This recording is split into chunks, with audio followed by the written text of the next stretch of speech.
In this video, I will show you how to use YouTube's clip feature.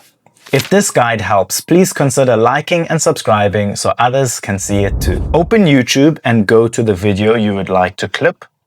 Below the video, you will see a scissors icon and the word clip next to it. Select that. You can then trim the length of the video you would like to clip. Once you have found the desired length, give it a title. So we will name it Kyle's new video for sharing. Then select Share Clip.